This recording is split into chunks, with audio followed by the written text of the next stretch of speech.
Bonjour à tous, bienvenue dans les anniversaires oubliés.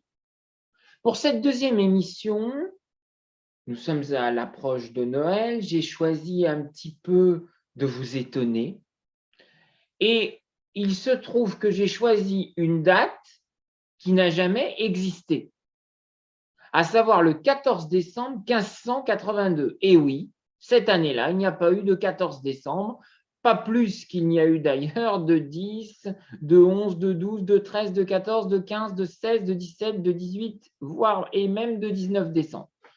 Nous sommes passés donc directement au 20 décembre à partir du 9 décembre.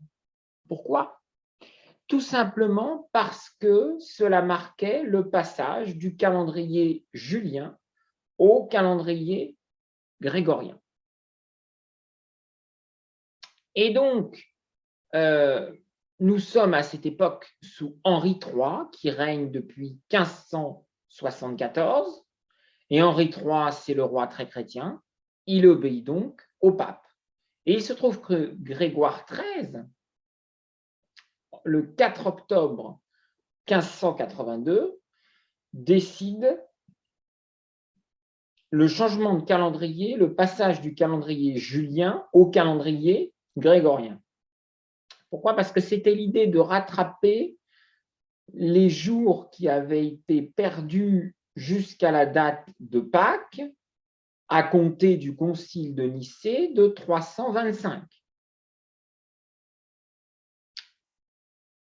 Cette décision du pape en plein concile de Trente, qui est la réaction à la réforme de Martin Luther du XVIe siècle, nous sommes effectivement en pleine guerre de religion à cette époque, et notamment dans le royaume de France, les guerres de religion qui sévissent depuis l'affaire des placards sous François Ier en 1534. Eh bien, voyez-vous, le passage donc du calendrier grégorien au calendrier julien entraîne la disparition de plusieurs jours du calendrier. Et donc, le roi Henri III choisit à partir du 9 décembre, de passer au calendrier grégorien.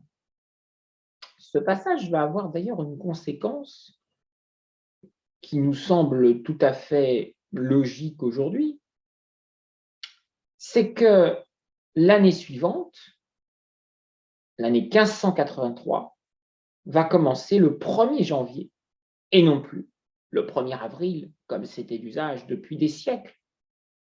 Et oui, car la fête de la Renaissance, la fête de la résurrection du Christ marquait le début de la nouvelle année autrefois. Et c'était donc la date du 1er avril qui était choisie, car Pâques tombait toujours autour du 1er avril.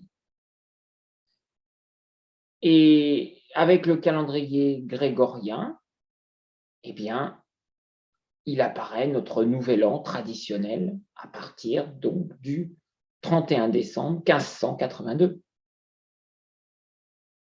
D'ailleurs, au passage, puisque nous sommes à l'humour, je vais terminer par cette boutade, qui est pourtant l'exacte vérité historique.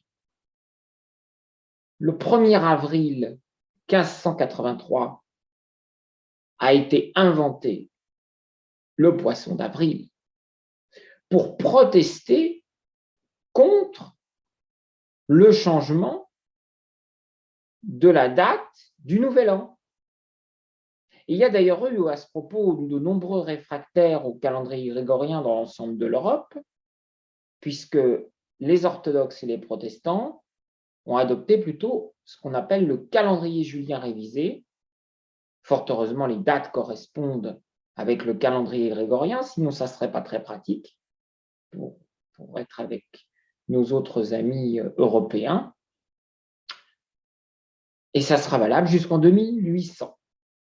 Nous avons le temps. Je vous remercie de votre attention et je vous dis à très bientôt pour de nouveaux anniversaires oubliés. Merci beaucoup. Au revoir.